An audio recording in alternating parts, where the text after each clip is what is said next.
In order for us to do more mathematical operations with vectors, we're going to introduce the idea of components for a vector. So suppose, for the sake of argument, that I am in the Cartesian plane, x-axis, y-axis, and I put the initial point of a vector at the origin. Terminal point will be somewhere out here. Then in that case, whatever your overall displacement is in the horizontal direction and displacement in the vertical direction, these are referred to as components of the vector.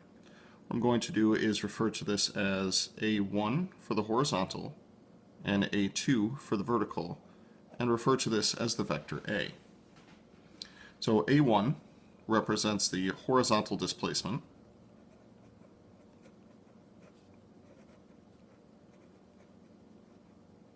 going from initial point to terminal point, and A2 will represent the vertical displacement.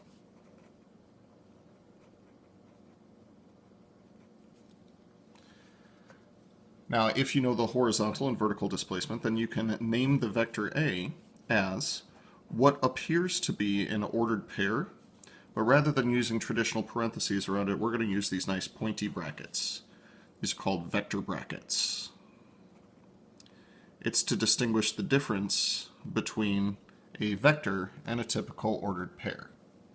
Now in this case, because the initial point was at the origin, this ordered pair out here would be the same a1, a2 as the vector a1, a2.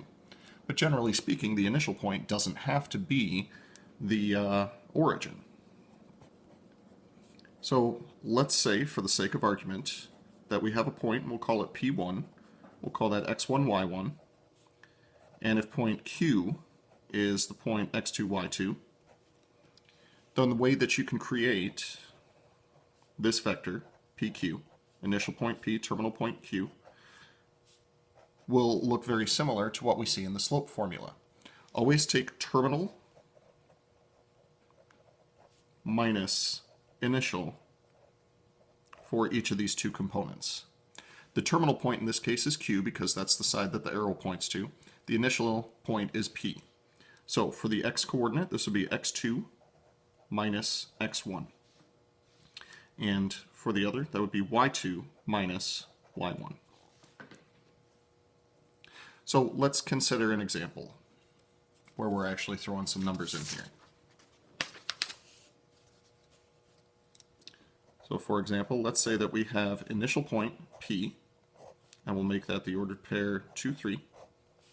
And we have terminal point Q, and we'll make that the ordered pair 1, 6. We're going to find the vector PQ, and we'll draw it too, just to make sure that we understand what's going on. So 2, 3, initial point P at 2, 3, and terminal point Q at 1, 6. So to go from P to Q, the question is, how far do I have to move in a horizontal direction, and how far do I have to move in a vertical direction? Now, according to our formula, this would be equal to the change in x, terminal minus initial, and terminal minus initial. Simplifying each of these, this would be the vector -1, +3. And as you can see from the picture, the change in x is -1, and the change in y is +3. Now, if we wanted to reverse this and say find the vector QP, hopefully it's not a surprise that it winds up looking very similar to the previous. But now, when we do terminal minus initial, we have reversed the roles of what's terminal and what's initial.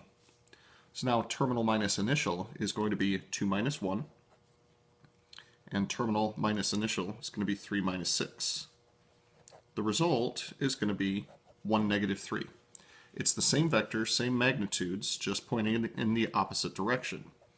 Now from the definition of scalar multiplication, that was -1 times the vector PQ. Just the opposite direction, same magnitude. Now that we have a concept of components, we can talk about the other algebraic methods that we were combining vectors. So So for vector addition,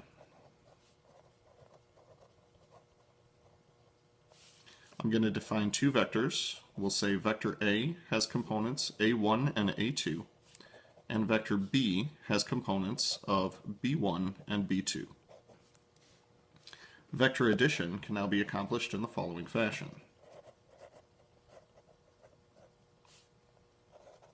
The notation that we use is vector A plus vector B.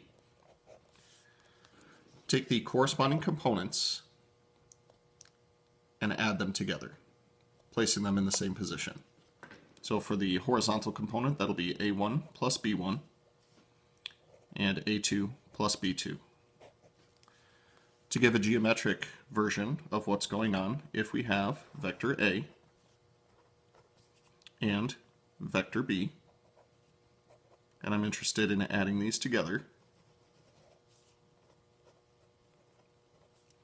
we can break them down into their horizontal components and vertical components. This would be A1, A2, B1, and B2. So overall, the horizontal component going from initial point here to terminal point here will be A1 plus B1, and the vertical component will be A2 plus B2. That's why we say that we can add these component-wise.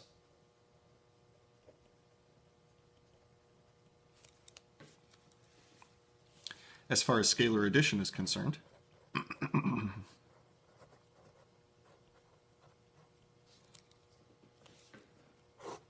me try that again. As far as scalar multiplication is concerned,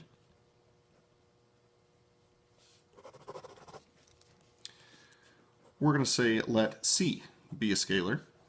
And the reason that we choose C for a scalar is that a scalar is really just a fancy way of saying a constant. So if I have C times vector A, or C times vector with components A1 and A2, the scalar multiple will distribute through to both components to make sure that it's still pointing in the same direction, just with a magnitude that is C times bigger than it was. You could think of this as doing both a horizontal stretch and a vertical stretch in the same step. Or I guess technically it could be a shrink as well.